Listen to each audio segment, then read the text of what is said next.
दोस्तों ये कहानी एक ऐसे बाप की है जिसने अपने ही बेटी के साथ टॉर्चर करके गलत काम किया करता है और उसी के जरिए कई सारे लड़कियों को लाके उनके साथ भी गलत काम करता है। और आखिर में उसके साथ क्या होता है जानने के लिए वीडियो को एंड तक जरूर देखें, क्योंकि एंडिंग काफी खतरनाक है। वीडियो को एक लाइक और चैनल को सब्सक्राइब कर ले। मूवी के शुरुआत में हम एक लड़की को देखते हैं जिसका नाम जोई होता है, जो अपनी लाइफ से काफी ज्यादा परेशान होती है और एक गन से अपने आप को मारने की कोशिश कर रही होती है। और साथ ही हम एक वॉइस ओवर सुनते हैं जिसमें वो कह रही होती है, मेरी माँ मुझे बचपन में हेयर बैंड बांधना सिखाया था, लेकिन आज मुझे गन चलाना पड़ रहा है। मेरी माँ की मौत 6 साल पहले हो चुकी है। इसके बाद कहानी फ्लैशबैक में चली जाती है, जहाँ हम जोई को देखते हैं और साथ ही उसके डैड जॉन को देखते हैं, जो जोई के साथ गलत काम कर रहा होता है। दरअसल जॉन बार बार उसके साथ इंटीमेट होने के लिए फोर्स किया करता है। इसके बाद हम रात को जोई और उसके डैड जॉन को अपनी गाड़ी से कहीं जाते हुए देखते हैं। यहाँ हमें पता चलता है कि जोई की डैड एक बहुत ही ज्यादा घटिया आदमी है, जो अपने बेटी को बात ना मानने पर उसके बाल खींचता रहता है। अब ये लोग आगे एक बार में पहुंचते हैं, जहां जॉन एक अकेली लड़की को देखता है जिसका नाम स्टेसी होता है। जहां जॉन जोई को उस लड़की के पास भेज के उसके साथ दोस्ती करने के लिए कहता है और साथ ही वो जॉन को अपना फ्रेंड कह के इंट्रोड्यूस करवाती है। फिर वो कहीं और मस्ती करने के बहाने स्टेसी को भी अपने साथ ले जाते हैं, जहाँ जॉन उसे अपने घर में ले आता है और वो उसे सरप्राइज देने के बहाने आंखें बंद करवा के एक कमरे में ले आता है। और जैसे ही वो आंखें खोलती है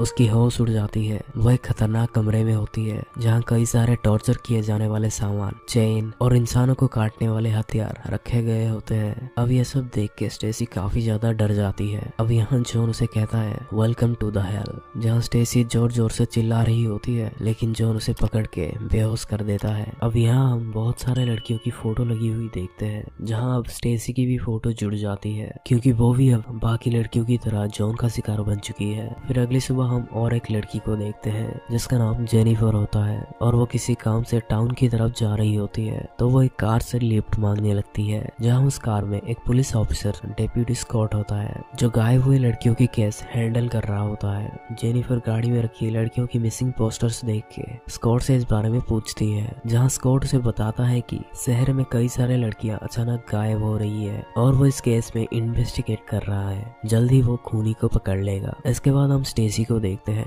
जो एक जगह पे बंधी होती है और जोर जोर से चिल्ला रही होती है। तभी जोई वहां आती है और उसे कहती है उसके स्टेप डैड उसे छोड़ेंगे नहीं, वो आगे तुम्हें और तड़पाएंगे। और वो एक फांसी का फंदा लटका देती है और उसे कहती है अगर तुम्हें इस टॉर्चर से आजाद होना है तो ये फांसी लगा के अपने आप को मार लो। और ये सुन के स्टेसी उस फांसी के फंदे में लटक जाती है और वो वहीं मारी जाती है। फिर कुछ देर बाद जब जॉन वहां आता है तो वो स्टेसी को लटका हुआ देख के जान जाता है कि ये जरूर जोई का ही काम होगा, इसलिए वो गुस्से में उसके पास जाके उसे पूछने लगता है कि वो ऐसा क्यों किया। तभी जोई बताती है कि वो बहुत ही ज्यादा तकलीफ में थी, इसलिए उसने उसको आजाद कर दिया। तो जॉन उसे कहता है अब तुम्हें इसके बॉडी को ठिकाने लगाना होगा। जिसके बाद जॉन उसे एक बड़ा सा कटर देता है और स्टेसी के बॉडी को छोटे छोटे करके काटने के लिए कहता है। फिर यहाँ जोई को ना चाहते हुए भी उसके बॉडी को काटना पड़ता है। इसके बाद हम स्कॉट को देखते हैं, जो एक लेडी के कंप्लेंट पर उसके घर आया होता है। वो लेडी उसे कहती है यहाँ आसपास के कुछ बच्चे पत्थर मार के उसके घर के कांच तोड़ देते हैं, जिस वजह से वो काफी परेशान हो चुकी है। अब ये बात सुन के स्कॉट उसकी बात को सीरियसली नहीं लेता, क्योंकि वो बच्चे थे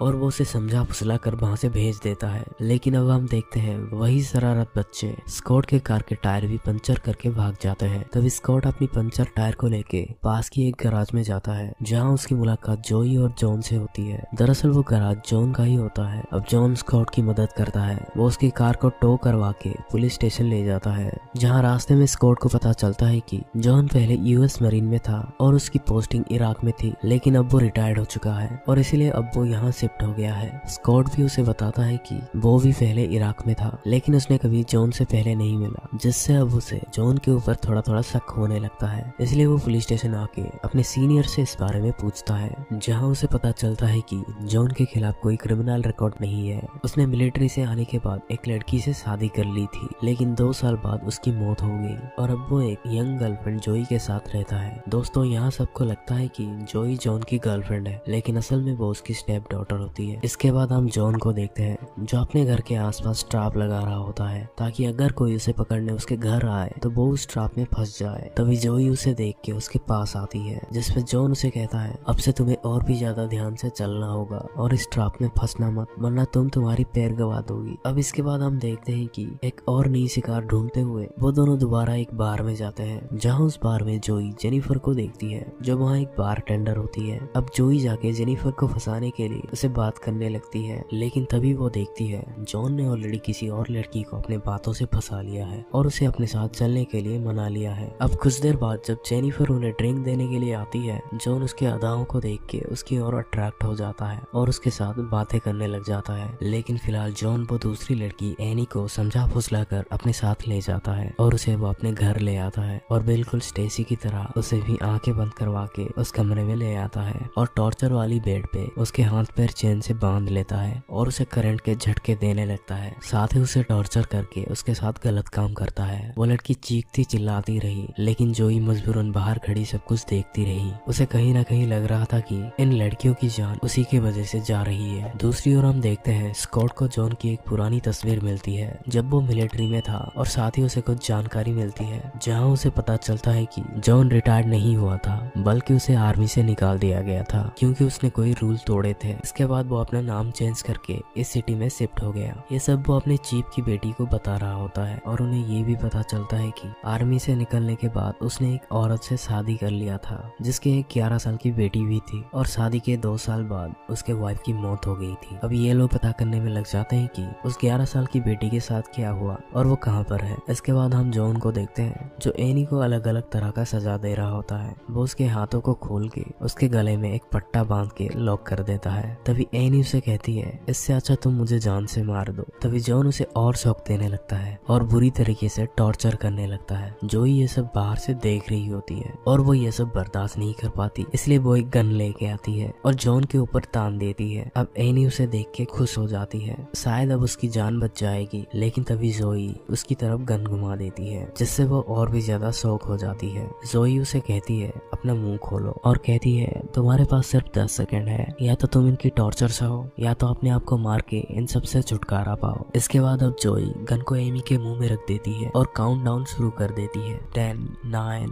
8, 7, 6। अब जैसे 6 तक आती है एमी अपने आप को शूट करके मर जाती है। अब यहाँ हमें पता चलता है कि वो कितनी फ्रस्ट्रेटेड हो गई थी। इसके बाद हम स्कॉट को देखते हैं जो उस 11 साल के बच्ची के बारे में जानने एक स्कूल में आया होता है और वहाँ उसे पता चलता है कि वो 11 साल की बच्ची और कोई नहीं बल्कि जोई है जो अपना नाम बदल कर यहाँ जॉन के साथ रह रही है। अब इसके बाद हम जोई और जॉन को देखते हैं जो एक सुपरमार्केट में आए होते हैं। तभी वहाँ स्कॉट उनका पीछा करते हुए जोई के पास आता है और उसे कहता है मैं तुम्हारे बारे में सब कुछ जानता हूँ, अगर तुम चाहो तो मैं तुम्हारा मदद कर सकता हूँ और तुम इन सब से आजाद हो सकती हो। लेकिन जोई उसे कहती है तुम गलत सोच रहे हो, ऐसा कुछ भी नहीं है और वो लोग वहाँ से निकल जाते हैं। अब इसके बाद हम देखते हैं कि शाम को वो लोग अपने नए शिकार के लिए आके एक बार में पहुंच जाते हैं और उनकी शिकार और कोई नहीं बल्कि जेनिफर होती है, जहाँ जॉन उसके साथ फ्लर्ट करना शुरू कर देता है। और जैसे ही वो ड्रिंक लेने जाता है तभी जोई उसे वहाँ से निकल जाने के लिए कहती है क्योंकि वो उसे पसंद करती थी, इसलिए वो उसे बचाना चाहती थी। लेकिन जेनिफर उसकी बात नहीं सुनती। तभी हम जॉन को देखते हैं जो जेनिफर के ड्रिंक में बेहोशी का दवा मिला के लेके आता है और फिर जैसे ही जेनिफर उस ड्रिंक को पी के बेहोश हो जाती है वो लोग उसे अपने साथ अपने घर की ओर ले जाते हैं। लेकिन इस बार हम देखते हैं कि स्कॉट उनका पीछा कर रहा होता है और जाके जॉन के घर से थोड़ी दूर गाड़ी रख के पैदल ही निकल जाता है। यहाँ हम देखते हैं कि जॉन जेनिफर को लाके उस चैम्बर में बांध देता है और उसे टॉर्चर करना शुरू कर देता है। वहीं दूसरी ओर जब स्कॉट जॉन के घर के पास पहुंच जाता है तभी उसका पैर जॉन के लगाई हुई ट्रैप में फंस जाती है जिससे उसका पैर बुरी तरीके से घायल हो जाता है, जिसकी आवाज सुन के जोई अब घर के बाहर आके उसके पास आती है और उसकी मदद करने की कोशिश करती है। लेकिन तभी वहाँ जॉन भी पहुंच जाता है और उसे एक मुक्का मार के वहीं बेहोश कर देता है। और यहाँ हम अंदर देखते हैं कि जेनिफर अपना दिमाग लगा के अपने हेयर पिन से सारे लॉक खोल लेती है और अपने आप को आजाद कर लेती है। अब जॉन जैसे स्कॉट को लेके उस कमरे में आता है तो वो देखता है कि वहाँ जेनिफर नहीं है, इसलिए वो अपनी गन लेके बाहर उसे ढूंढते हुए निकल जाता है और वो जेनिफर की खुशबू सूंघते हुए उसके आसपास पहुंच जाता है। जेनिफर एक पेड़ के नीचे छुपी होती है। अब जैसे ही जॉन उसके पास पहुंचता है जेनिफर एक चाकू उसके पैर में मार के भाग जाती है। अब जैसे ही जॉन वापस अपने घर में आता है तभी हम देखते हैं कि जेनिफर जॉन की उस बड़ी सी कटर लेके उसके पीछे से आती है और जॉन पर हमला करने की कोशिश करती है, लेकिन जॉन उससे बच जाता है। वो एक दूसरे को मार ही रहे होते हैं तभी जोई एक गन लेके वहाँ पहुंच जाती है और आके जेनिफर की ओर गन तान देती है। लेकिन कहीं ना कहीं उसे पता था कि उसकी डैड एक घटिया इंसान है और आज तक जो भी किया सब कुछ गलत किया, इसलिए अब वो जेनिफर से गन हटा के जॉन की ओर तान देती है और कहती है you are not my daddy, और वो उस पे 6 के 6 गोलियां मार के खामोश कर देती है और आखिर में दिस इज फॉर माई मामा कह के उसका गला काट देती है और वो वहीं मारा जाता है। अब इसके कुछ दिन बाद हम देखते हैं जब चीफ की बेटी स्कॉट से मिलने आती है तो वो उसे उस 11 साल की बच्ची के बारे में पूछती है जो कि जोई होती है, और वो उसे कहती है मुझे उस बारे में कुछ भी पता नहीं चला। दरअसल वो उसे झूठ बोलती है क्योंकि वो नहीं चाहता था कि बाकी लोगों को जोई के बारे में कुछ पता चले और ना ही उसकी कोई बदनामी हो और ना ही उसे कोई सजा मिले, यानी कि स्कॉट ने उसे बचा लिया। अब इसके बाद हम देखते हैं कि जो भी औरतों के साथ जुल्म करता है उन्हें जेनिफर और जोई अपने तरीके से सजा देते हैं और उन्हें मौत की घाट उतार देते हैं। और इसी के साथ ये मूवी यहाँ खत्म हो जाती है।